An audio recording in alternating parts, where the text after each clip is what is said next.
Dans une autre vie, il s'appelait Ibrahima Bari, orphelin guinéen de la ville de La Baie. Tu sais, en Afrique, comme la Guinée, il n'y a pas de travail. Il y a beaucoup de gens qui sont dans la rue, donc j'ai décidé de changer la vie, d'aller dans un autre pays très bon. À l'époque, il n'a que 15 ans. Son odyssée le mène au Maroc, puis dans le Sinaï égyptien, où les passeurs organisent la traversée clandestine vers Israël. Je me rappelle très bien, on était dans un pick-up et ils nous ont mis comme des sardines au bagage.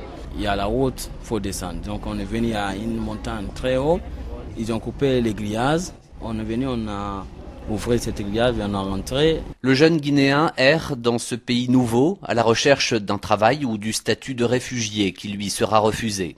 Mais une institution accueillant les enfants en difficulté, puis une famille israélienne d'adoption change son destin. Ibrahima devient Avi. Il obtient la nationalité israélienne en 2008 et rejoint l'armée l'année suivante. Là où tu vas être un vrai Israélien, c'est quand tu rentres dans l'armée, parce que tu commences à étudier la culture israélienne, tu commences à étudier les histoires, ça te fait aimer le pays. En fait, je suis israélien, c'est tout.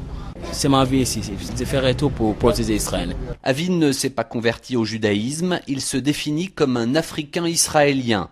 Il dit avoir assez peu souffert du racisme, même si un épisode récent l'a marqué. J'ai des amis, ils ont dit qu'ils s'en fichent si je suis musulman, si je suis noir. Mais le moment que je faisais mon cours officier, c'est là-bas la première fois que j'ai rencontré quelqu'un qui m'a dit que Kouchi c'est le négro. C'est la première fois que quelqu'un m'a dit ça, ça m'a touché. Dans son uniforme vert olive, Avi Bari suit actuellement une formation d'officier. Il sera bientôt affecté aux ressources humaines de l'armée israélienne. Le jeune homme est en contact avec sa famille en Guinée, il voudrait leur rendre visite.